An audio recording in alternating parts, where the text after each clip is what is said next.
Maigit alas 10:00 na ang hobby, maliwanag paren ang lubong isang maranghang mansaon sa gitna ng Manila. Nginit taliwa sa mainit na kilaigentong ilaw mila sa eleganteng chandelier gelong-gelo ang gagamit sa sala. Wasak ang habagay mila sa plurero hanggang sa mamahaling seremoniyang tsa. Mahigpit na hawak ng isang lalaking nasa edad 40 pataas ang lieg ng isang dalaga na himigit kimilang 22 taong gelang. Galit na galit sa mang rolay habang nakbibalav, naki, Lorna, kanino ka si maman ngayong araw at niloko mo ako? Sino ang kalalakyan mo ha? Dahil halos hindi na makanga, patuloy na nakpipimahlas si Lorna para makawala sa asawa niya. Inayak niyang sinabi, wala akong sinaman. Bitawan mo ako. Parang awa mo na. Nang makita ni Mang Rolay na namimila na ang maka ni Lorna at malapit nang hindi makanga, napilitan siyang bitawan ito pero hindi pa rin himipa ang halit niya. Sinampaw pa niya ang kanayang batang asawa ng ilang beses. Iwag mo akong subikang lukuin. Nakita kitang kasama ang lalaking ansamal. Boyfriend mo ba ang dati? Nang banggitin ni Rolay ang mal kanina, naalala ni Lorna na nakasalubong sila ni Joyo doon. Pero nakataon lang yun kaya hindi niya ganong pinansin. Hindi niya akalain na makikita pala yun ni Rolay na magiging dahilan para maksalos ito at saktan siya. Imayak na sinabi ni Lorna, nakita lang kami ni Joyo doon pero wala akong tinatago sa ayaw at hindi ko siya sinadayapuntahan. Matagal na kaming tapos ni Joyo. Mila nang makpakasal ako sa ayaw, sumimpa akong magiging tapat sa ayaw at hindi kita ipagpapalit. Sino't maniniwala sa ayaw? Hindi ako nagsisinungaling. Kasama ko si Aling Ising, ang kasambahay. Kung hindi ka naniniwala, tanungin mo siya. Tinawag si Aling Ising. Pagkatapos ng ilang tanong, pansamantalang kinalma ni Mang Rolay ang kanayang sarili at bumalik sa kwarto. Habang pinapanood siyang imalis, walang lakas na napaupo si Lorna sa malamig na sahig, ayakap-ayakap ang kanayang masakit na mukha. Nakita yaw ni Aling Ising at sinabi, Aba, Senora Lorna, imipo mina kayo sa sofa, delikado po dito dahil sa habibok. Mainang sakot ni Lorna, akit na rin ako sa kwarto. Baka mahalit na naman siya kung hindi niya ako makita. Nalangkot si Aling Ising para kay Lorna pero wala siyang makawa. Simila nang magtrabaho siya doon, ilang beses na niyang nakita si Lorna na sinasaktan ni Mang Rolay dahil sa selos. Pero bilang isang katulong, nakmamalasakit lang siya sa kalagayan ni Lorna at walang ibang makawa para tulungan ito. Pagdating ni Lorna sa kwarto, nasa banay pa si Mang Rolay. Alam din niya ang kanayang tungkulin, kaya nagsinok siyang aromaterapy para makatulog ng mahimbing ang kanayang asawa at nakhandang damit na pampatulog para isut nito pagkatapos maligo. Tiwang-tiwa sa Mang Rolay kay Lorna dahil napakabait nito, kaya gusto niya ito. Paglabas niya, basa pa ang kanayang biyog, akat na limapit si Lorna para patiyain ito. Hindi na mainit ang ilo ni Mang Rolay, kaya maraan niyang pinit ang kanayang katawan para haplisan ang mukha ni Lorna na para bang alam niyang mali ang ginawa niya kanina. Habang inaplos niya ang mukha nito, sinabi niya, masakit ba? Nakalit lang ako kaya nakawakuin. Iwag kang makalit sa akin, ha? Pilit nan gemiti si Lorna, hindi ako galit sa ayaw. Kasalanan ko kung bakit ka nagsalos. Nasiyaan sa Mang Rolay at niyakap si Lorna, saka mahinang sinabi, alam mo naman na malayo ang akhwat ng edad natin. Natatakot ako na baka makbago ang isip mo at si mama ka sa mas bata at mas gwapo. Tama naman na matakot si Mang Rolay na maktaksel si Lorna dahil dati na siyang nilukong kanayang dating asawa kaya natatakot pa rin siya. Bukod pa roon, napakahanda ni Lorna at malayo ang akhwat ng edad nila kaya lagi siyang nakaalala na akawin itong ibang lalaki at mili siyang lulukuin. Kaya sa tivang nakikita niyang nakikipag-isap si Lorna sa ibang lalaki, hindi niya mapigilang mag-isip kung ani-ano at nagiging seloso siya. Sa tivang ganito ang sitwasyon, hindi niya alam kung ano ang dapat gawin, kaya hindi niya mapigilang saktan si Lorna at pagkatapos ay nakmamadali siyang himinging tawad para patawarin siya nito. Agat na inaloni lorna ang kanang asawa, hindi ka naman matanda medayo lang. Kung tinanghap kitang pakasalan, hindi ko na inisip ang edad natin. Pagkatapos sabihin ang kasalitang ito, nakaramdam si lorna ang pagkasiklam sa kanang sarili. Mas lalo siyang humakaling sa pagsisinunggaling, hindi na siya nakaulanghan tulad ng dati. Sa mga rolay naman, tivang-tivadol piniri siyang kanang batang asawa at hinalikan siya ng ilang beses sa mukha, talahang mabait kang asawa. Dahil nakita niyang masaya ang kanang asawa, sinabi ni Lorna, pivira mo ba akong payahan na imibibigas? Matagal na akong hindi nakakadalaf sa mamahalang ko at sa kapatid kong baba. Sige, pero imiwi ka ng mocha, ha? Opo. Matilok na tayo. Bago pa man makasahot si Lorna, ahat siyang hinihan mang rolay sa kama at hinibat. Ang kanang damit. Tivang-tiva siya nang makita ang kanang makinis at walang saplot na katawan. Nakisama rin si Lorna sa kanaya, nakamangiti at nakakanwarang na iyang asawa. Nakinatangang ang langit lang ang nakakalam kung hano niya kinasisiklaman ang lalaking ito. Sa tivang kinakawa nila ito, nakakaramdam lang siyang kahiyan at sakit at walang kasiyahan. Nakinit kailangan niya sa mga rolay, kaya hindi siya nanghas na limaban sa kanaya at naktis na lang habang kinakan ang kanayang kahiyan at pahirap. Pagkatapos ng isang masitang pagtatalik, nakatilok sa mga rolay ng masaya. Nakpanghap din si Lorna na natutulog sa tabi niya, pero nang mahimbing na ang tulog nito, ahat siyang bumangon at pumunta sa banayo. Pilit niyang kiniskos ang mahabahing kanang katawan na hinawakan lalaking iyon dahil natatakot siyang mamatay. Habang tinitingan ang hamarka sa kanang katawan sa salamin, napapanghitina lang siya ng mapait, nahinit lalong limalakas ang apoyng halit sa kanang peso. Mahigpit niyang hinawakan ang kanang kamay at simampang babawin niya ang lahat ng sakit at pahirap na ito sa kanila balang araw. Kinamahan pagkatapos ihatid sa mga rolay sa trabaho, nakbi si Lorna para imiwi sa mamahalang niya. Pagpasok niya sa bahay, nakita niya si Aling Pasang, ang madrasta niya na iminong sa sala. Ang pangalan niya ay Pasang, pero hindi siya mabait o matilinghan, sa halip ay gustong-gusto niyang makbitaw masasakit na salita at insultihan ang iba, lalo na ang mga anak sa labas ng kanang asawa. Karaniwan ay hindi siya nakikipag-isap ng mahinoon kay Lorna, pero simula ng pagkasalan nito sa mga rolay, nakbaho ang kanang ihali. Nang makita niya si Lorna, ngumiti siya at nakpakitang gelas, anak, dumating ka na pala. Napagod ka ba? Malamang na sagot ni Lorna, hindi mo na kailangang makalala. Kimasta na ang tatay ko? Nang marinig siya na naktatanong tungkol sa kanayang ama, nagsimilang imiyak si Aling Pasang, hanwan pa rin ang tatay mo, parang halay na lang, araw-araw na nakaiha sa kama. Sobra akong nahirapan, inalahan ko siya at inalala ko rin ang trabaho ni Marichel. Nang banggitin sa Marichel, ang kapatid niya sa ama, nagtanong si Lorna, wala pa rin siyang trabaho. Malangkot na sinabi ni Aling Pasang, kawawa naman sa Marichel, nakapagtapos na pero walang tumatanghap sa kanaya. Kailangan ko pang mahanap ang koneksyon para sa kanaya pero hanggang ngayon ay wala pa rin akong mahanap. Ngumiti si Lorna, hindi ba dahil bubo siya at walang natutinan kaya walang tumatanghap sa kanaya. Dahil sinasabing ibang tao na hanwan ang kanayang anak, lalo na ang anak ng kanayang asawa sa labas, lalong dimilim ang mukha ni Aling Pasang, nahinit para mahanap ng mahandang trabaho para sa kanayang anak, napilitan siyang magsalita. Hindi kasi siya kasing talino mo kaya nahirapan siya. Nabalitaan ko na malaki ang kampanayang asawa mo. Pivira mo bang sabihin sa kanaya na bahan trabaho sa Marichel? Timawa si Lorna sa kanayang isipan at nakpanghap na naksabi, sige, makapatid naman kayo, sasabihin ko kay Mang Rolay.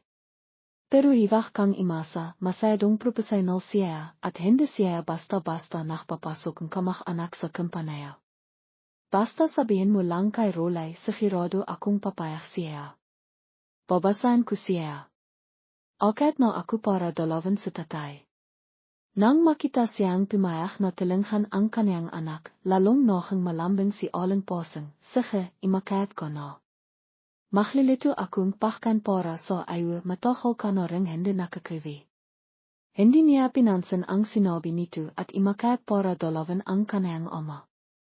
Pagpikas niyang pinto, nakita niya ang payat na lalaki na nakaiha sa kama.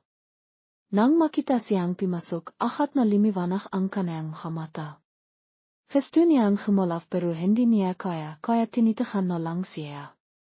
Tinang na ni Lorna sa Mang Hilario na nakaiha sa kama at nakaramdam siyang inis at sakit. Limapit siya at imipo sa tabi nito, sa kamay ng sinabi, "Tay, kimasta ka na? Inalahan ka ba niya ng mabiti o pinapabayan ka?" Pagkatapos ay ngumiti siya, siguro naman hindi ka niya pinapabayan, dahil dati mo naman silang ipinagtanggol. Sinabi niya, "Hindi ko alam kung dapat ba akong matiwa o malungkot sa kalagayan mo. Siguro nagpabayad ka na para sa kapagkakamali mo. Dati dahil sa iyo at sa babaeng iyon namatay si nanay at nahirap ako sa bahay na ito. Ngayon kayo na ang magbabayad. Hindi ko hayang mamiyay kayo ng payapa." Narinig ni Mang Hilario ang sinabing kanayang anak pero dahil paralisado siya, nakaiha lang siya. Tumilo ang kanayang halihal sa kanayang limang maka at hindi siya makapagsalita. Siguro ito nanha ang karma na sinasabi ni Lorna, ang karma na dapat niyang bayaran para sa kanayang kasalanan. Noon kahit may asawa na sa Mang Hilario sa bahay, nakakawian na niya ang makhluko at manakaf maraming baba, kaya niluko niya si Aling Diwata, ang nanay ni Lorna at nabuntis siya. Nakataon naman na nalaman din. Asawa niya si Aling Pasang nabuntis siya. Nang malaman kanayang asawa na may baba siya sa labas, pinintahan niya ito at sinakawan. Nakhluko sa Mang Hilario pero mahina rin siya. Nakita niya si Aling Diwata na sinisakawan at sinasaktan kanayang asawa pero hinaan niya lang ito at namihay ito sa kahiyan at hindi siya nanghas na tumingin sa iba. Hanggang sa manhanak ito ay hindi siya nakaligtas. Sa hili ay dinala siya ni Mang Hilario sa bahay para palakihin at doon nagsimula ang traidayang kanayang bihay. Noong bata pa si Lorna, hindi niya alam na madrasta niya si Aling Pasang. Nang makita niya sa Marifil na tinatawag itong nanay, tinawag niya rin ito, nanay. Nang marinig siya ni Aling Pasang, sinakawan niya ito, "Way. Sino ang nanay mo? Matagal nang patay ang nanay mo, ikaw namang ang asawa. Matagal na siyang patay." Imiyak si Lorna dahil pinakalitan siya ang kanayang madrasta, "Hindi ba nanay kita?"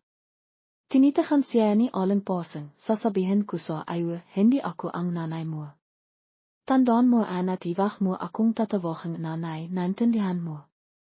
Dahil sa halit ni Aling Pasang, natakot si Lorna. Mahina niyang tinanong, "Kung ngayon, ano ang dapat kong itawag sa iyo? Ano ang dapat mong itawag sa akin? Iwag mong tatawagin nanay. Naintindihan mo ba?" "Opo." Nang tinitiruan siya ni Aling Pasang, bumalik sa Mang Hilario mula sa trabaho. Nang makita niya ang madingis na mukha ni Lorna at ang kanayang mata, nakalala siya at imipo para magtanong, "Anong nangyari, anak? Bakit ka imayak?" Imayak na sumagot si Lorna, "Ayaw niya akong tawagin nanay, dapat ko raw siyang tawagin tiya. Sabi niya patay na raw ang nanay ko." Nang marinig ito ni Mang Hilario, tumingin siya kay Aling Pasang, "Importante ba sa iyo ang salitang nanay? Mahal mo ang anak ko kaya tinatawag ka niya pero pinipilit mo pa rin siya. Bukod pa roon, hindi ba sinabi ko na hindi dapat banggitin ang pagkamatay ni Diwata sa bahay na ito?" Nagsabi si Aling Pasang, "Pasensya na. Hindi ko naman sinasadya, ayaw ko lang na may pimalit sa pwesto ni Diwata sa piso niya. Kahit patay na siya pa rin ang nanay niya at walang makakapantay sa kanaya." Nang marinig ito ni Mang Hilario, medayo nakbaho ang kanayang isip at nawala ang kanayang halit. Limangon siya at sinabi sa kanayang anak, "Anak, mas maganda kang tawagin mo siyang tiya. Wala na ang nanay mo pero mamahalin ka rin ni Tiya Pasang tulad ng nanay mo." Para siyan ang kanayang asawa, sinabi ni Aling Pasang, "Unha, anak. Laki kitang mamahalin. Kung ano ang sa kay Marifil sa iyo rin." Halika na peminta tayo sa kisina at kikyo kitang tinapay. Para makapagpalit na ang tatay mo. Sumagot si Lorna, upo. Nang makita ni Mang Hilario na mabait ang kanayang asawa kay Lorna, sinisi niya ang kanayang sarili na nakamali siya sa pakiesha. Pero hindi niya alam na paktalikod niya, sinabi ni Aling Pasang kay Lorna, sasabihin ko sa iyo, hiwag mong sasabihin kay tatay ang kahit anong bagay, naintindihan mo ba? Kung hindi ka makikinig sa akin, palalayasin kita sa bahay na ito. 5 taong gelang pa lang si Lorna, kaya natakot siya na palalayasin siya sa bahay. Hiwag mo akong palayasin, susunod ako, hindi ko sasabihin kay tatay. Mabiti kang hanuan. Kung hindi, hiwag mo akong sisihin. Nasaan na ang tinapay mo? Tinapay? Ano alang tinapay? Para kay Marifil-an, alam mo? Upo. Kaya kinailangan niyang mamiyay sa hirap sa piling kanayang madrasta. Araw-araw nakikita niya si Aling Pasang na inalahan sa Marifil, kaya hindi niya maiwasang maingat. Gusto rin niya na may nanay siya para marinig ang nanay na imalaf sa kanaya, imaybig, nak-alaga sa kanaya tulating pag-alaga ni Aling Pasang kay Marifil. Ngayon pagkawin ni Lorna at Marifil galing sa paralan, sinabi ni Aling Pasang, anak, bumaba ka sa kisina at kimiha ka ang yaite para sa kapatid mo. Hindi mo ba nakikita na ihaw ang kapatid mo? Inakala na makakainom din siya ang yaise, pero pakbaba niya sa kisina, may nakita lang siyang isang basong yaise na nakapatong sa mesa, at wala nang iba pa. Dahil ihaw na ihaw siya, palihim niyang inilapit ang baso sa kanayang bibig at iminom kanti. Nakataon na pimasok si Aling Pasang at nakita niyang iminom siya, halit na sinabi nito, way. Sino ang nakpaintilot sa ayaw na iminom ang yaise ni Marifil? Pasan saya na po, tiya. Ihaw lang ako. Sobrang takot ni Lorna kaya nalok ang baso sa kanayang kamay at nabasag ito sa sahig. Mas lalo itong nakalit, naki. Sino ba naman ang batang sumisirang makakamit? Sumusobra ka na, Lorna. Ngayon paparisahan kita. Palit-ilit niya itong pinalo. Hindi siya makapalak kaya niyakap niya ang kanayang mukha at imiyak. Samha sandaling itu, tumakbo sa Marifil galing sa labas, nanay, may yaise na ba? Ahat itong timahal. Nawala ang kanayang halit na mukha at napalitan lambing, natapon ang yaite, hahawa na lang ako mamaya. Maklaro ka na mina. Pagkalis ni Marifil, pinakalitan niya si Lorna, linisan mo ang kalat. At saka, dal. Sinira mo ang baso, hiwag ka nang imasa na kakain ka.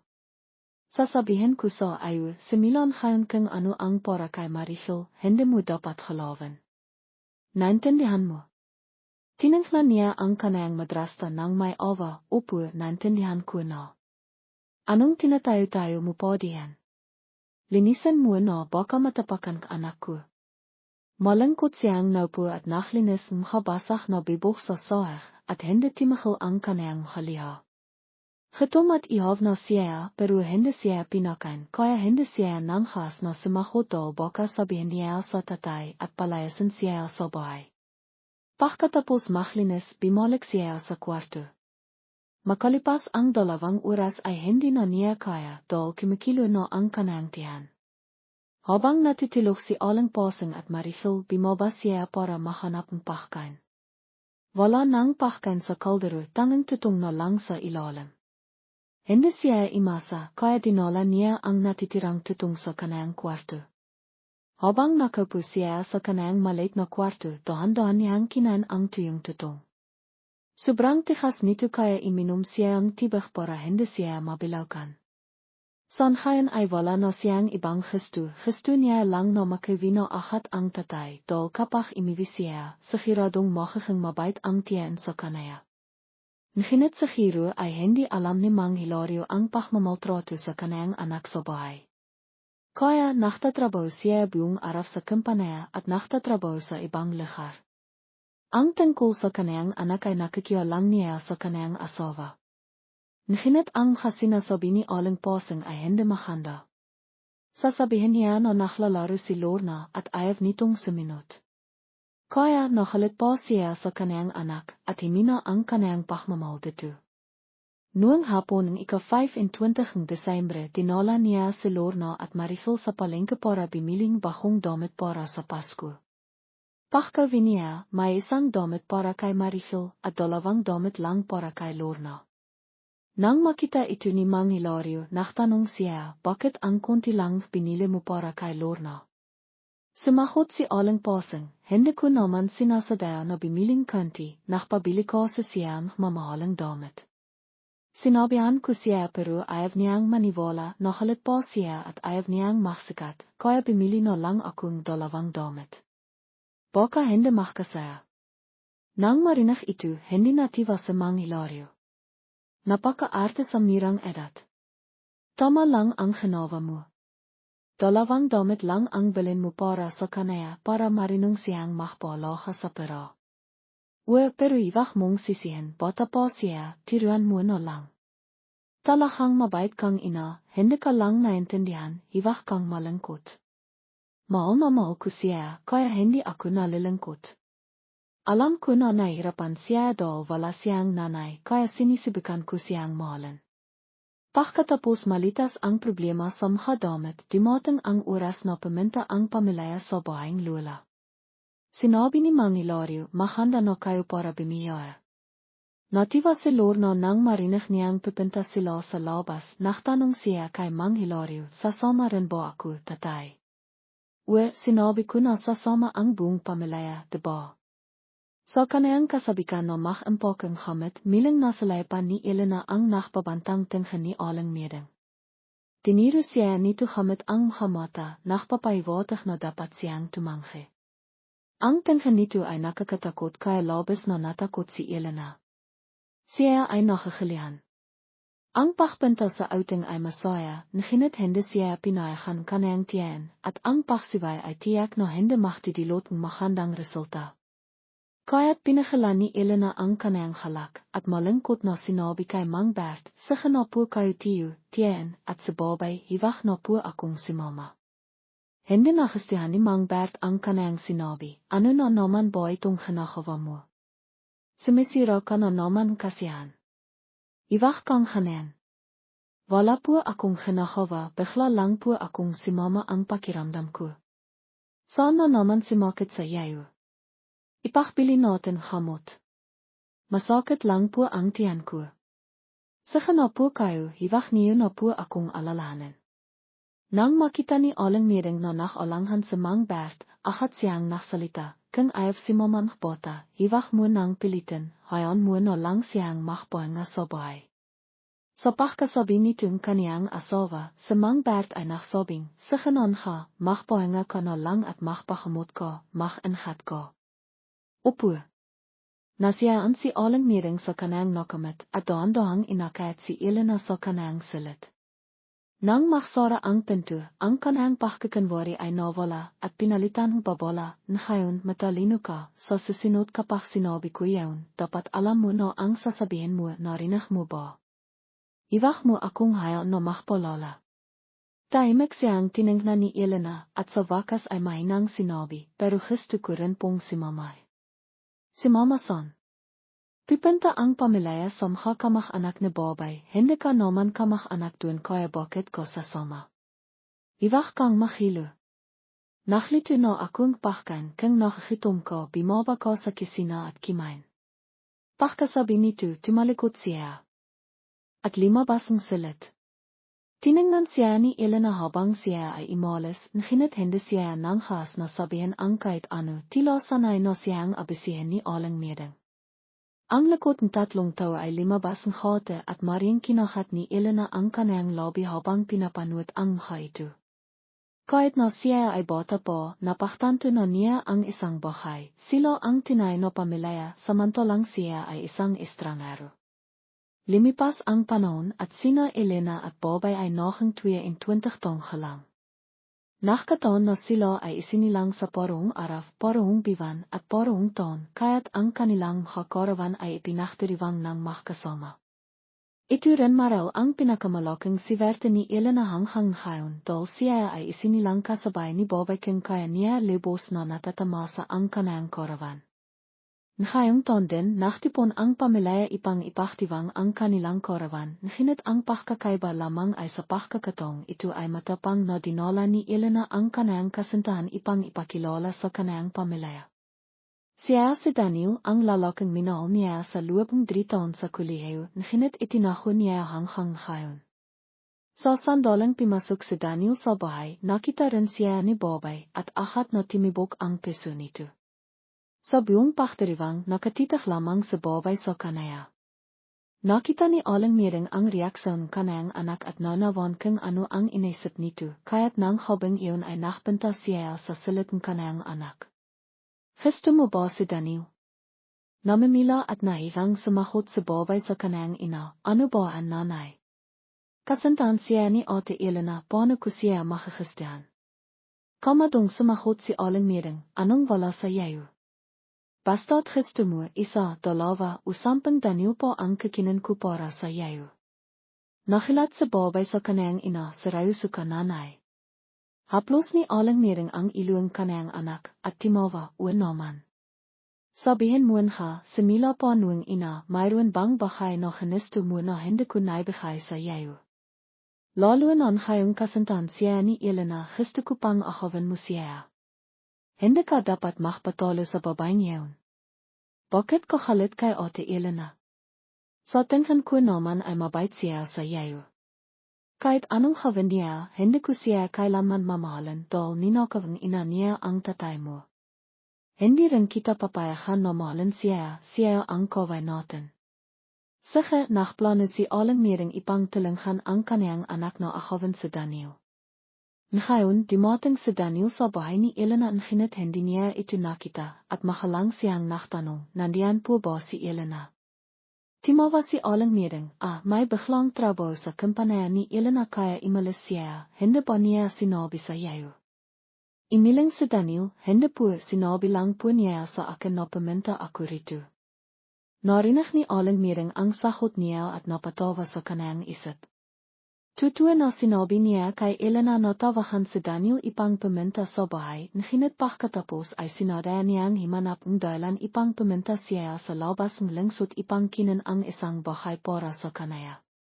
Plano sana ni Elena na makpadalan ng mensahe kay Daniel, ngunit sinabi ni Aling Miring na hayan na lamang siyang pumunta pagkatapos ng lahat. Siya rin naman ay magiging bahaging pamilyang ito kaya't sanay na siya.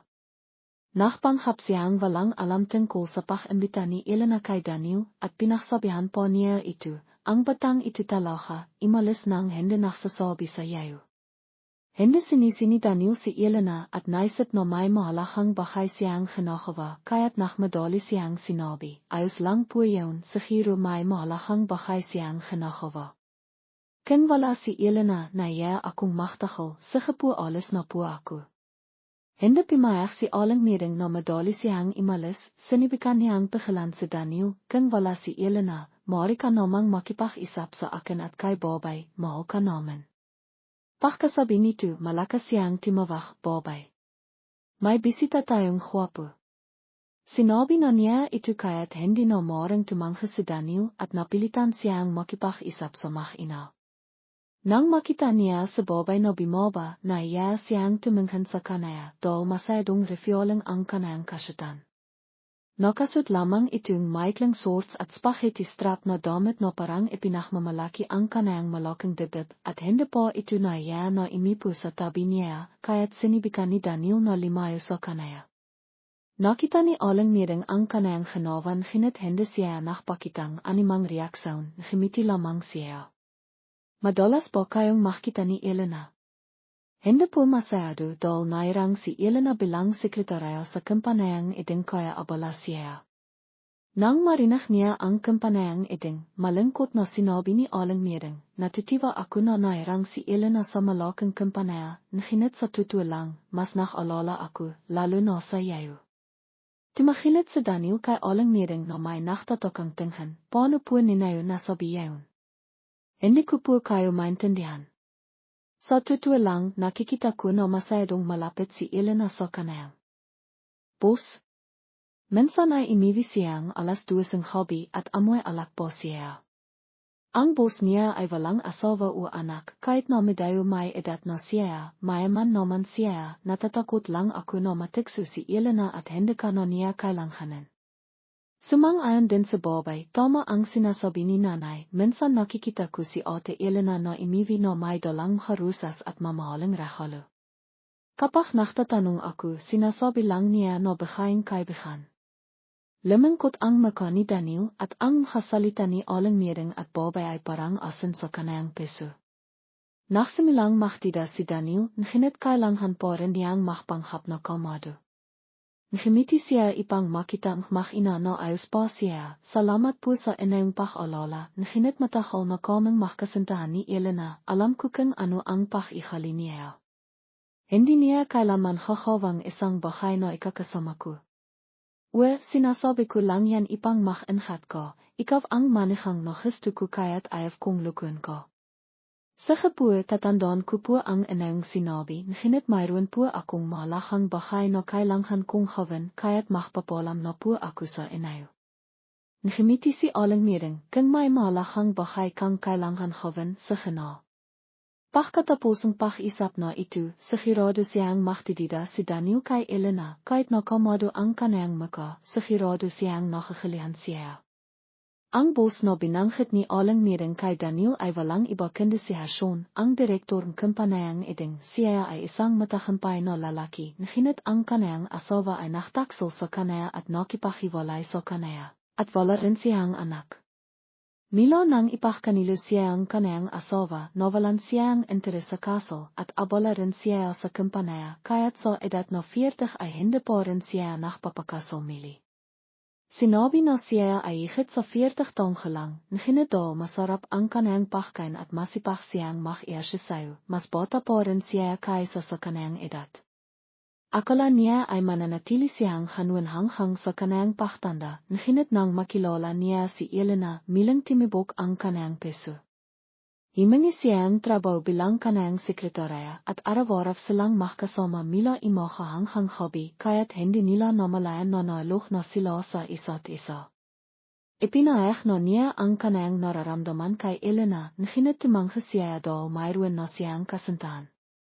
Bilang isang kompetitive na tao, hindi niya matanggap na matalo kay Daniel, kaya't pumunta siya sa bahay ni Aling Mereng ipang ipahayag ang kanayang intensyon na pakasalan si Elena at kung makano ang hiyang pamilya ay ibibigay niya. Nang makita ni Aling Mereng ang mayaman na lalaki sa harap niya, timos ang kanayang kasakiman, kaya't hindi siya nakatibilang tumango.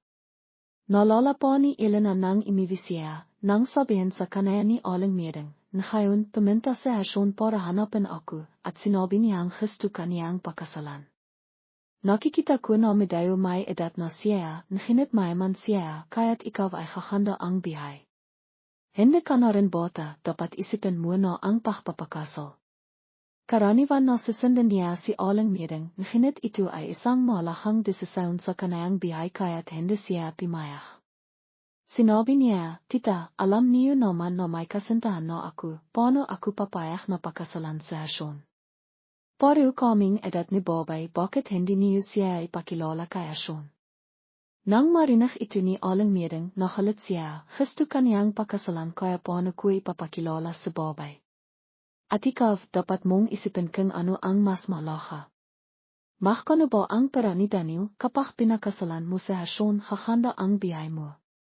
Tutuwa na hindi kasing aman si Daniel ni Hason, ngunit tita, nakmamalan kami, bakit tayo mag-isap tungkol sa pera? Kung papayag ako na pakasalan si Hason, ano ang isipin ni Daniel sa akin? Pagkasabi niya nito, narinig niya ang buses na mangbert mila sa haktan, ano ba ang pinagtatalinan niyo at ang enghay-enghay? Tiningnan ni Aling Mereng ang kanayang asawa na may masamang tingin. Tingnan mo ang anak mo, gusto ko lang na mahang mahanda ang bihay niya, ngunit sinisibay pa rin niya ako. Alam ko na madrasta lamang ako, at wala akong karapatan na tiruan ang kahit sino. Nang makita ni Mang Bert na malungkot siya, lumapit siya sa kanaya at siniyo siya, hiwag kang magsalitang hanan, may karapatan ka na tiruan siya. Pagkatapos ay tumingin siya kay Elena, ano na naman ang ginawa mo at pinagalit mo ang tita mo. Noong bata ka pa, maintindihan ko, ngunit bakit hindi ka marunong gumalang ngayon? Nagalit si Elena, hindi ko sinasadya na galitin si tita, ayaw ko lang napakasalan si Hershon, ngunit pinipilit niya ako napakasalan ang isang lalaki na kasing edad ng aking ama. Hindi pinayagan ni aling miring na magsalita si Elena at sumingit siya, hindi ko siya pinipilit, inisip ko lang ang kaniyang kinabukasan. Isipin mo mayaman si Hershon, hindi ba magiging maganda ang bihay ni Elena kapag pinakasalan siya? Kahit na mabait si Daniel kung wala siyang pera. Mahirapan lang si Elena. Mali ba na mag-alala ako? Pinipilit ko ba ang anak mo? Tiningnan ni Elena ang kanayang ama na may nagmamakawang tingin, imasa na maintindihan niya ang kanayang sinasabi at kukontrahin ang mga sinabi ni aling miring, ngunit sinabi niya, tama ang sinasabing tita mo. Sa panahon ngayon, kung wala kang pera, kakan ka na lang lipa, sinisiportahan ko ang tita mo. Bata ka pa kaya nakikita mo pa rin ang pag-ibig bilang isang kilay rusas, ngunit kapag tumanda ka na, maintindihan mo na walang kilay rusas, kilay abo lang. Pero ako. Wala nang pero pa, tapos na ang isapan. Nadismaya si Elena sa kanaya, mas tama na sabihin na nawalan na siya ang pag-asa, ang tong pinakamamahal niya ay hindi na rin dapat asahan. Halit siyang bumalik sa kanayang silid, at makisa siyang nakilungduan, at hindi na rin kimain. Nang makita ito ni Mang Bert, nakalala siya at sinabi kay aling miring, parang ayaw talaga ni Elena, hindi ko siya nakikitang nakakalit at naklalabas ng halit sa kanun paraan.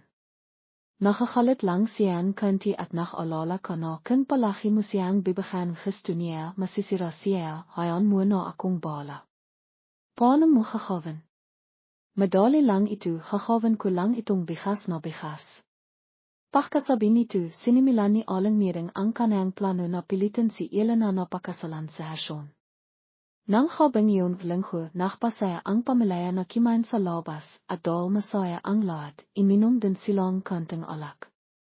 Nang makita ni Elena na iminom ang lahat, iminom din siya, ngunit hindi pa nagtatakal ay natimba na siya sa mesa. Tinilinghan siya ni aling miring at Mang Bert papunta sa silid na mayroon ng naghihintay na Hershon at pagkatapos ay imalis. Pauwi na medayo alala sa Mang Bert at sinabi sa kanayang asawa, sigurado ba tayo dito? Natatakot ako na may mangyari. Iwag kang mag-alala, magiging maayos din ang lahat. Ayaw mo bang gumanawa si Elena? Sigurado ang kanayang tuno kaya nabawasan ang pag-alala ni Mang Bert. Iniwan nila si Elena sa silid na yaon at pinatilok siya kasama si Hershon. Kinabukasan, nang makising si Elena, sobrang sakit ng ilo niya at nang imilat niya ang kanayang mata, nakita niya ang isang lalaki na nakaiha sa tabi niya at ito ay si Hershon. Tinignan niya ang kanayang sarili at nakilat siya nang makita na wala siyang suot. Sa pagkakataong ito, bumikas ang pinto at ang pumasok ay si Daniel, ang lalaking kanayang minamahal. Tinala siya ruwan ni aling miring at babay at sinabi sa kanaya na may malakang bahay na kailangan niyang masaksihan. Naktida si Daniel, ngunit si mama pa rin siya at nakilat siya nang makita niya ang takbong ito. Nang makita siya ni Daniel, nakilat siya at hindi siya makapagsalita, nasabi na lang niya, Elena paano mo nakawa ito? Natakot si Elena na bimangon at naktakip ng kimot, blanco ang kanayang isipan, at sinabi na lang niya, Daniel, hindi yan ang inaisip mo. Wala talaga akong alam. Halit siyang tiningnan ni Daniel, paano mo nasabi na wala kang alam? Nakipagtalik ka sa ibang lalaki at sinasabi mo na wala kang alam. Nagkamali ako sa iyo, Elena. Pagkasabi nito, imalis siya. Gusto siyang habilin ni Elena, ngunit hinawakan siya ni Hershon. Hershon, bitiwan mo ako, alisan mo ang iyong mariming kamay sa akin.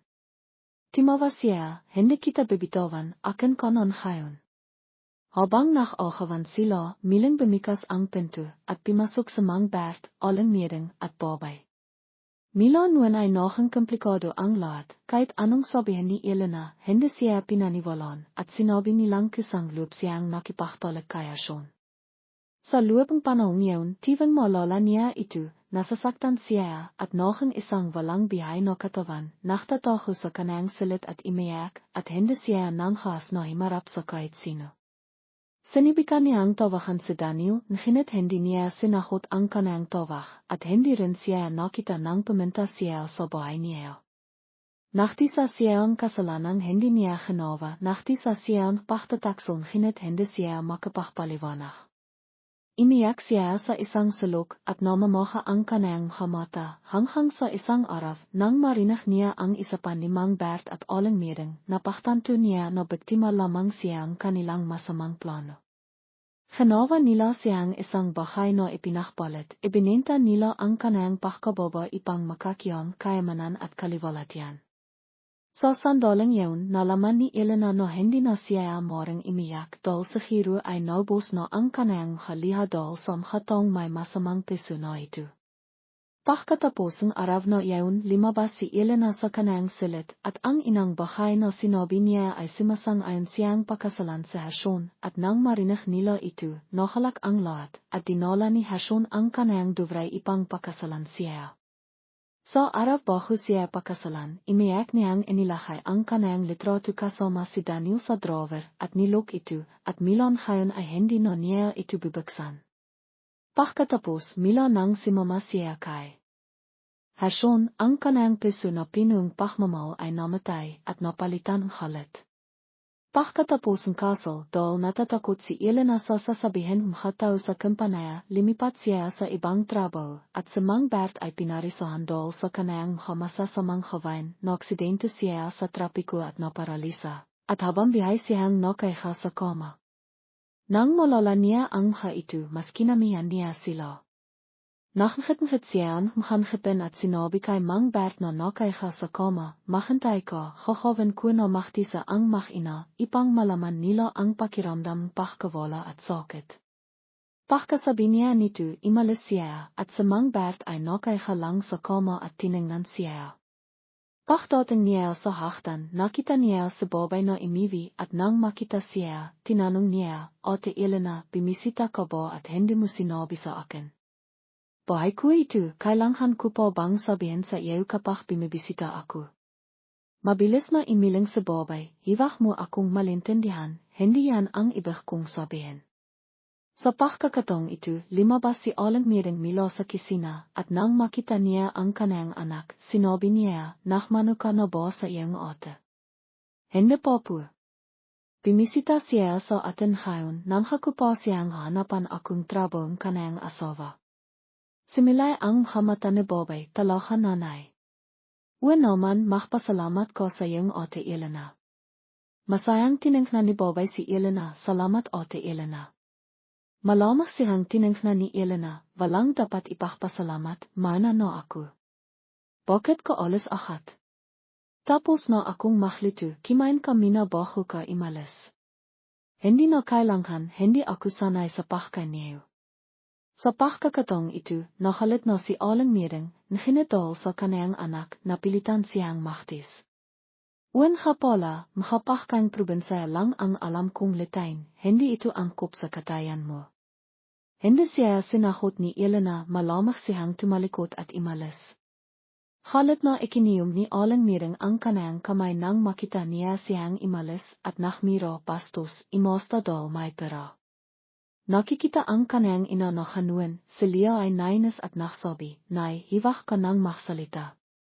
Sinong nagsabing tratiyan mo siya nang masama dati, kaya ngayon na may pera siya ay hindi na niya tayo pinapansin. Hindi ba dahil sa akin? Naktapos na nga akong kulihiyo, wala pa ring mahanap na trabaho, kaya kailangan ko pang makmakawa sa kanaya. Kung alam ko lang na si Mang Erning ay mapagmahal sa asawa, sana pinakasal na kita sa kanaya, hindi sa demonaitang iyon. Nakakainis talaga.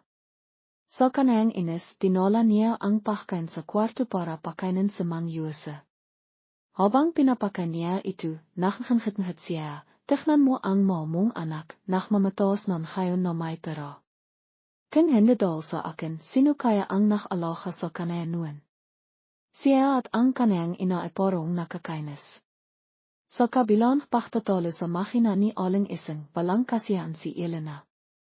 Pach ivinia, pachot na pachot siya, pachicha sa kama ay nakatiluch achat, hindi niya akalaing abot ito hanghang sa pach ivini mang erning at hindi poren siya gesing. Pach ivinitu, hindi niya nakita ang kanayang asawa kaya tinanong niya si Otetes, nasan ang asawa ko? Nasa taas po si Elena, sir. Nang marinig ang Elena, hindi nativa sa mang erning, bakit Elena ang tawag mo? Dapat madam, alam mo. Iwag kang walang halang. Mabilis na tumango si Otetes, opo, alam ko na po. Ayaw nang makipag-isap na mang erning sa kasambahay, gusto na niyang imakayat sa kwarto para hanapin ang kanayang batang asawa. Pagpikas ng pinto, isang maliit na pahiro ang nakaiha sa kama ang buminghat sa kanaya.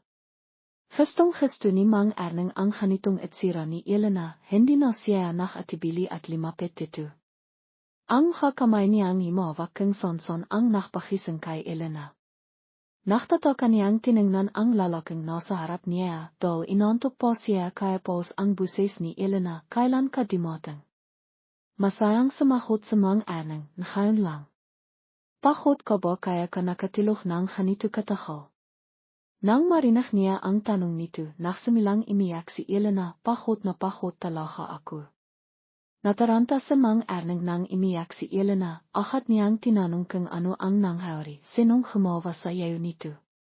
Sabihin mo sa akin. Lumilihang tiningnan ni Elena sa mang erning, at himikbi, imiwi akong ngayon, pinakalitan ako ni tita, sinabihan akong sabihin sa iyo na hanapan ng trabaho si Lia, kung hindi ay hindi niya alahan sa tatay.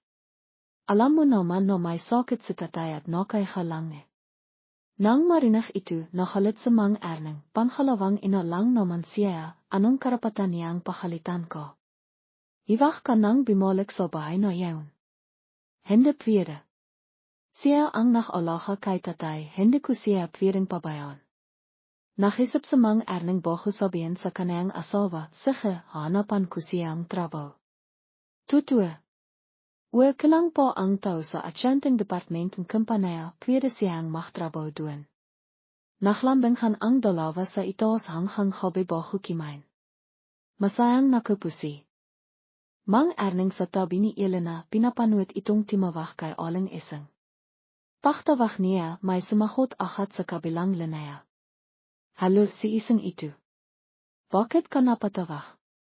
Walang hanang sumahot si Elena, napakisapan ko na si Erning na bahan trabaho si Lia bilang atyentan sa kumpanaya. Sabihin mo sa kanaya na paminta bigas para mag-apply, hiwag siyang malalate. Nativa si aling ising, ang bait mo talaga, Elena. Maraming salamat. Sige, ibababa ko na. Kinamahan, ayon sa bilin kanayang ina, paminta si Lia sa kumpanaya ni Mang Erning ipang magtrabaho. Alam ng hataw sa opisina na pimasok siya sa palakasan, kaya pinakitaan siya ang pagmamatos at ines. Walang kamalay-malay si Lia at imipo na lang sa ipuan. Maya-maya, naksalita si Ate Nelia na nakupo sa tabi niya, Lia, pakihawa naman nito. Nang makita ang hanimero sa popol, nalaki ang mata ni Lia at nahiyang sumahot, hindi ko alam kung paano gawin ito, maaari mo ba akong tiruan? Dahil sa pabor na hinilang ni Elena at dahil binahan siya nitong pera, sinagawan ni Ate Nelia si Lia, hindi mo alam kung paano gawin ito. Nachtapos ka ba talagang kolehiyo? Ako. Hindi na hinintay ni Ate Nelia na magsalita si Lia at kiniaahat ang popol, hiwag na lang. Wala ka talagang silbi, hindi ko alam kung bakit kiniakang boss. Ahat na pinakala ni Lia si Ate Nelia, hiwag naman Ate Nelia. Gagawin ko, susubukan ko. Trabaho ito, hindi ito laro. Kung hindi mo kaya, imalis ka na lang dito, hiwag kang makasakabal sa iba. Nang pinapakalitan si Lia ni Ate Nelia, biglang naksalita ang isang lalaki, hiwag ka namang sumubra, Nelia. Bakyan pa lang naman siya. Nang marinig ang buses ni Trino, limangon sina Nelia at Lia. Nahihang sumahot si Nelia, pasensya ka na, Trino. Tinitiran ko lang siya. Nang makita na pinaktanghol siya ni Trino, tumango si Lia bilang pasasalamat. Salamat, Trino. Ngimiti sa trino sa kanaya, wala yaun. Dapat telenghan na katatanda ang bakyan. Ngimiti siya at mabilis na timibok ang piso ni Lia, mas mabilis po kaysa nuwang ina niyang nakilala si Dante.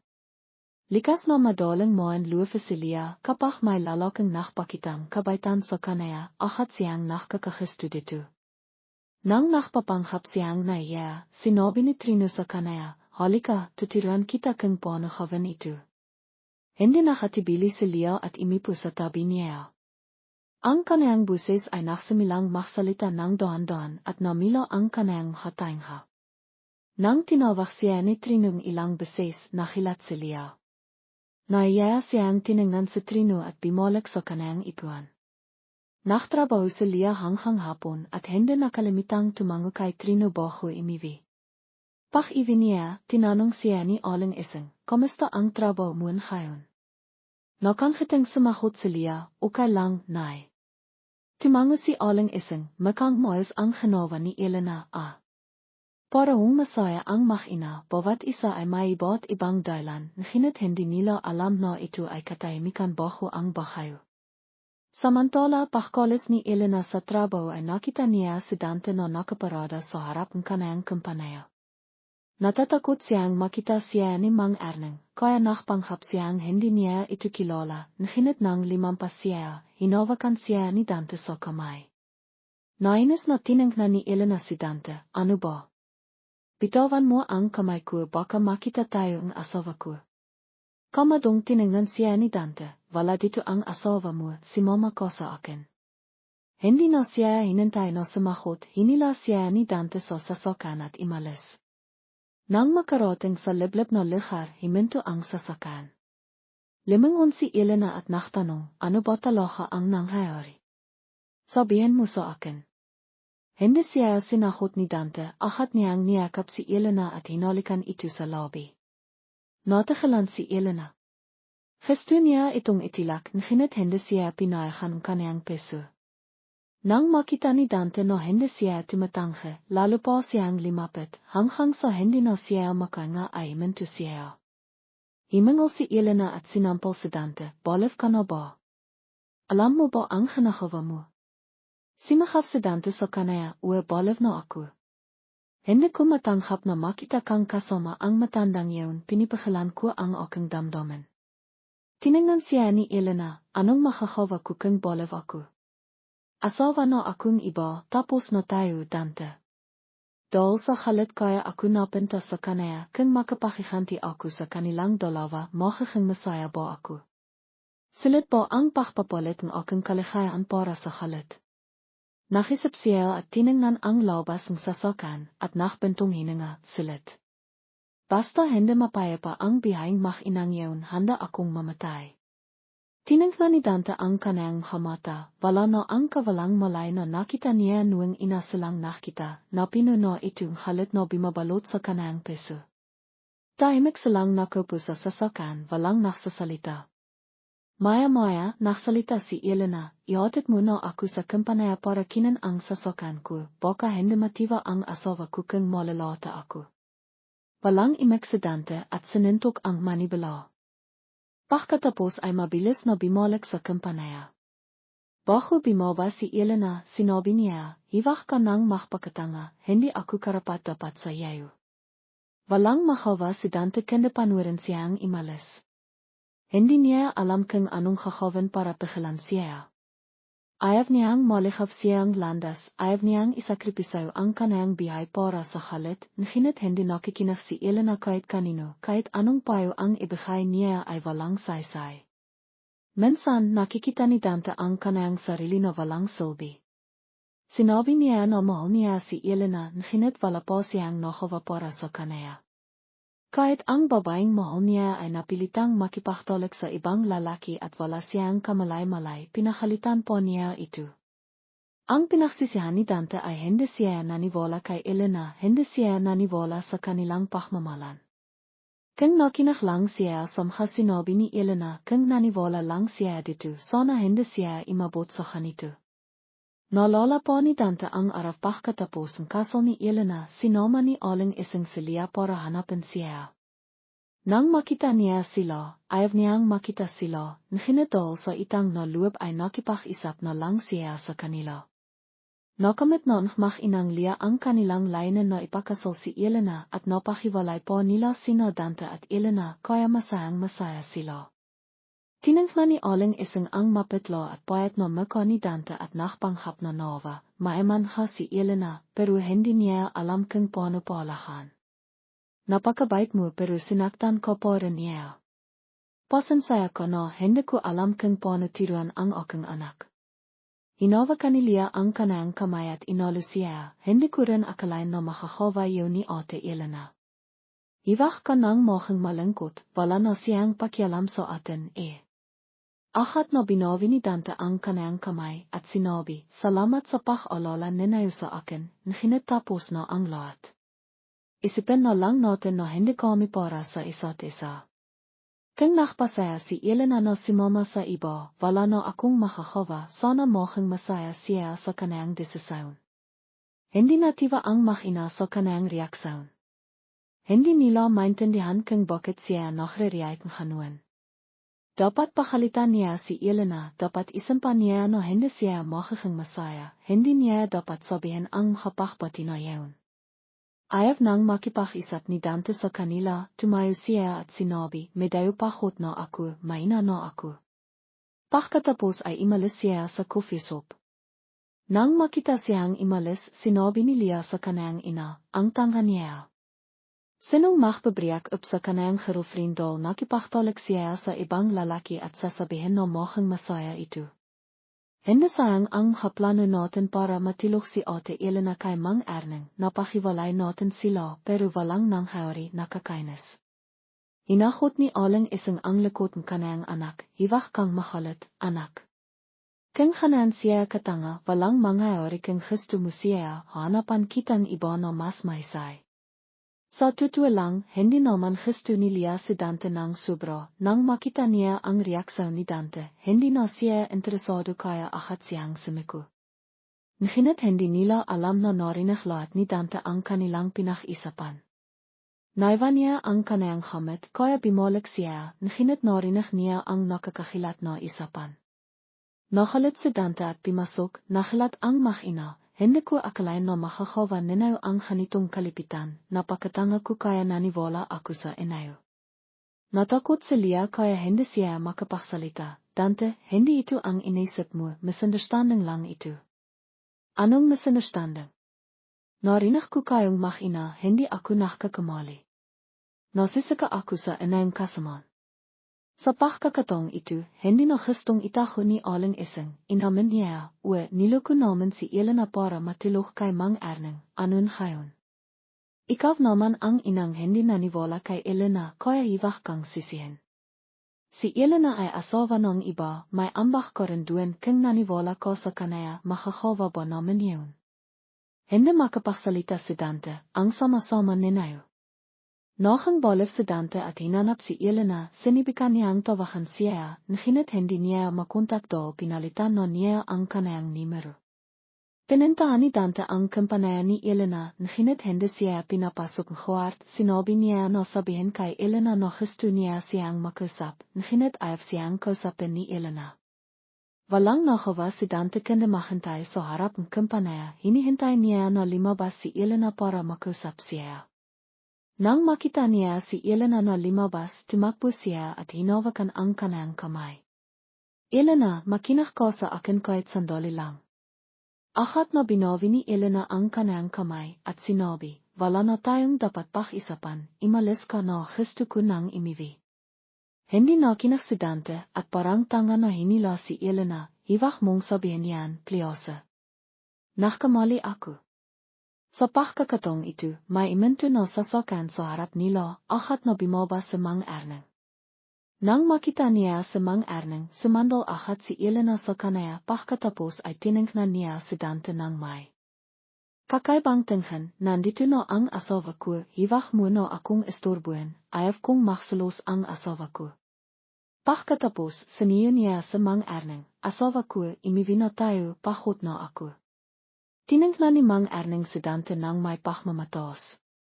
Nalala nia na dati ay tinanghian siya ni Elena at si mama kay Dante nginit ngayon siya ang nohang asawa niya. Sa inang pagkakataon siya ang nakasama ni Elena.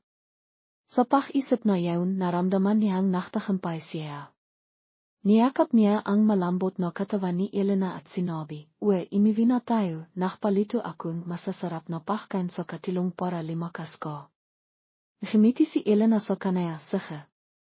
Bago imalis, sinabi niya kay Dante, "Hiwag mo na siyang istorbuin, kung hindi ay makakalit ako." Nang makita si Elena na naklalambing kay Mang Erning at wala siyang makawa, nakalit si Dante. Dapat siya ang nakalaha kay Elena, ngunit dahil sa kakilanghang tiwala niya kay Elena, nawala na ito sa kanya. Ang pagsisisi ay 5 sa kanyang peso at parang may himihinga sa kanyang peso. Nalala niya ang mukha ni Elena noong panahong yaon, nakisap ito sa kanya ng mahabang panahon, ngunit hindi siya naniwala sa kanya, kaya napino siyang pagsisisi dahil asawa na siyang iba. Pagkatapos noon palagi niyang sinisendan si Elena dahil ayaw na siyang makita ni Elena. Ngunit sa isang pagkakataon, nakita niya si Elena sa kasama ang ibang baba, sinibikan niyang pigilan ito, ngunit hindi niya nakawa. Semila noon tahimik na lang siyang nakmamasid kay Elena mula sa malayo. Ngayon, hindi na niya mapigilan kaya pinintahan niya si Elena. Ngunit hindi niya napabalik si Elena. Nang makawi siya, hindi pa dimarating sa Mang Erning, nang makita siya ni Otetes na dimating, dali-dali itong tumakbo, "Kanina pa kita hinihintay, natatakot ako na may nasisir, mapapahamak ko." Dahil sa pag-alalang kasambay, naramdaman ni Elena na mainit ang kanyang peso at sinabi, "Salamat sa pag-alala mo sa akin." Pumunta siya sa banay para maligo, hindi pa siya tapos ay dumating na sa Mang Erning nang makita niya ang kanyang asawa na naghihintay sa kanya na siyang siya. Habang kimakan sila, tinanong siya ni Mang Erning, "Okay ba ang trabaho mo ngayon?" "Okay lang naman." "May nakasalubong ka bang kilala?" Kinabahan si Elena, ngunit sinagot niya, "Wala naman, iwi akad ako pagkatapos magtrabaho. Mabiti mas masarap sa bahay dahil may makakatilong. Nakaalala lang ako sa iyo kaya ginagawa ko ito, sana hindi mo isipin na kinukontrol kita." Ngumiti si Elena, "Alam ko na gusto mo lang akong mapasaya, hindi ako naisip masama tungkol sa iyo." Lagi siyang nagsasabing makasalitang pag-ibig, ngunit alam langit kung ano niya kinamimihan ang lalaking ito. Ninakaw niya ang kanyang kaburian, ninakaw niya ang pag-ibig na kanyang pinapalahan. Sana mapatay niya agad ang lalaking ito. Hinihintay niya ang araw na makapakiganti siya sa mag-inang aling isang, papatayin din niya ang lalaking ito. Matapos kimain kayang nakahalian ang makasawang si Rodolfo at Elena ay nakisap po ng ilang sandali sa sala bago imakayat sa itaas. Bago imakayat, nakbilan po si Elena kay aling isang na ipagtimpla siyang isang basong mainit na gatas para dalhin sa silid para kay Rodolfo. Sa tapat ng pintuan ng silid-tilihan, palihim na naglakay si Elena ng konting hamot sa basong gatas bago ito ipinasok. Nang makita siya ni Rodolfo, agad siyang limapit para akapin si Elena, ngunit sinabi ni Elena, "Iminom kami ng gatas, ipinagtimpla ko ang kay aling isang." Walang pag-alinlangan, kinuha ni Rodolfo ang gatas at ininom ito ng isang lahok. Si Elena naman ay nasiyahan at pinakbahan na lang si Rodolfo sa gusto nitong gawin sa kanya. Lumipas ang panahon, tila isang mabahal na pelikula ang makapangyayari. Sa isang iglap, 3 buwan na rin pala si Marissa sa kampanayang karagatan. Ang relasyon niya at ni Gino ay imisbong nang higit pa sa inaasahan, at sila ay opisyal na nakdedate at imabot pa sa pintong nagkaroon na silang masitang relasyon. Dahil inang pagkakataon niyang makilala ang isang lalaking gwapo at boss pa niya para bang lumilitang sa alapop ang puso ni Marissa. Araw-araw siyang nakmamayabang at walang pakialam sa paligid. Mahang si Aling Fe na dati ay gustong-gustong apihin siya, ay hindi na naglakasloob na magsalitang masama laban sa kanya. Alam lahat sa opisina na si Marissa ay malapit sa malaking boss at karelasyon pang departamento iat kaya kahit nainghit sila, hindi sila nang haas na makialam.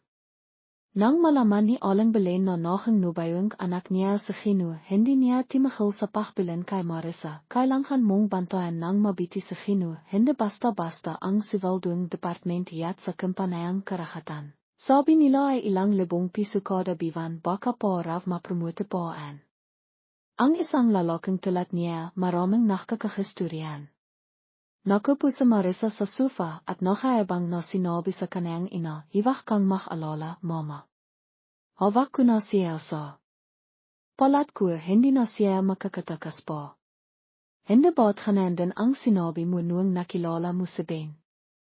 Nang malala ang tungkol kay Ben, nakalit si Marissa, "Paano ko naman malalaman na magiging tapat siya kay ate? Kaya hindi mo ako dapat sisihin. Ngayon sigurado na ako kay Gino ako ang pagkakasalan niya." Nachtida si aling belen sa sinabing kanyang anak, "Paano mo naman nalaman na papakasalan ka niya?" Nakimiti sa Marissa at itiniro ang kanyang tiyan. Nakilat si aling belen sa ginawang kanyang anak, "Hiwag mong sabihing buntis ka." Tama, nakpatest ako noong isang araw, 2 biwan na rin. Nakaramdam pag-alala si aling belen, ngunit hindi niya alam kung paano sasabihin, kaya sumang-ayon na lamang siya sa kanyang anak. "Kung ngayon sabihin mo sa kanya na magpakasal kayo agad, dahil hindi na may tataho ang tiyan mo ng matagal." "Opo, alam ko po." Masayang sinabi ni Marissa ang balita kay Gino, ngunit taliwas sa kanyang inasahan. Sinabi ni Gino, "Ano? Paano ka nabuntis? Gumamit naman akong proteksyon." Iniyak na sinabi ni Marissa, "Paano ko malalaman? Ngayon buntis na ako, kailangan mong humawang paraan. Papatayin ako ni mama kapag nalaman niya ito. Paano kung magpa-abort na lang ako? Alam mo ba ang sinasabi mo? Halos 3 biwan na ang bata, kung ipapa-abort mo, hindi magiging ligtas para sa nanay. Hindi mo ba ako kaya mo ako pinapapenta sa kanwang bahay?" Agad na inalo ni Gino si Marissa, "Hindi sa hindi kita mahal, hindi pa lang ako handang magpakasal, at maging amang bata. At saka, hindi ko alam kung paano sasabihin sa mahilang ko, bigyan mo pa akong panahon." Dahil dito, napilitan na lang si Marissa na magparaya, "Sige, pero bilisan mo, dahil baka limaki na ang tiyan ko." Tandaan ko. Lumipas ang araw at imabot na sa 5 biwan ang pagbibuntis. Dahil limaki na ang tiyan ni Marissa, nagliaw siya sa trabaho para magpahinga sa bahay. Sinabi ni Rodolfo kay Elena ang tungkol dito at ngumiti lamang siya at sinabi na desisyon iyon ni Marissa kaya hindi na siya nakialam. Ngayong araw kayang nakakalian si Marissa ay nagpapahinga sa bahay. Nakaiha siya sa sala habang kumakain pritas habang si aling belen naman ay naglilito sa kusina. Habang kumakain, may nagdoorbell kaya napilitan si Marissa na tumayo at buksan ang pinto. Tumayo sa harap niya ang isang baba at 2 lalaki. Dahil hindi niya sila kilala, nagtanong si Marissa, "Sino kayo?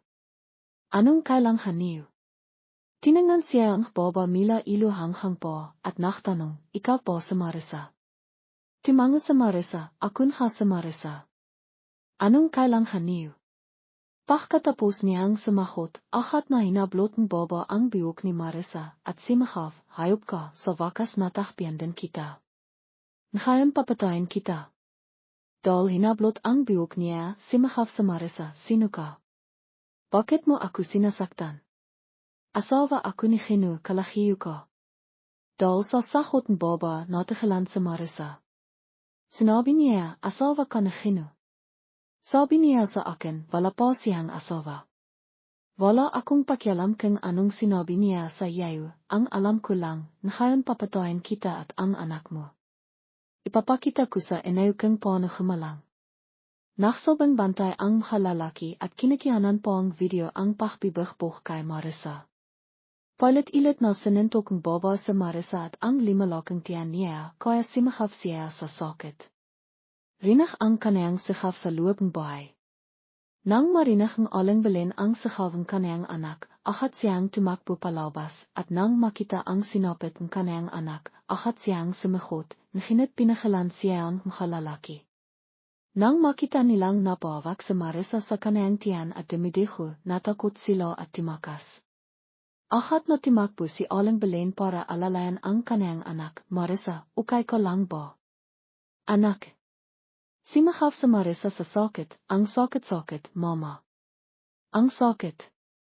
Nang makita ang dugo, natakot sa Marissa at nawalan malay. Hindi alam ni Aling Belen kung anong gagawin, kaya himing siyang tulong, may tao ba diyan? Tulungan niyo ang anak ko. Tulungan niyo ang anak ko. Dinala sa Marissa sa ospital at walang malay at mapitla ang maka. Nag-alala si Aling Belen at hindi mapakali sa labas ng emergency room. Matapos ang mahabang panahon, bumikas ang pinto at agad siyang tumakbo para tanungin ang doktor, Doktor, kamusta ang anak ko? At ang apo ko? Malungkot na imiling ang doktor, nailigtas ang bihayang nanay, ngunit mahina pa siya. At kahit anong gawin namin, hindi na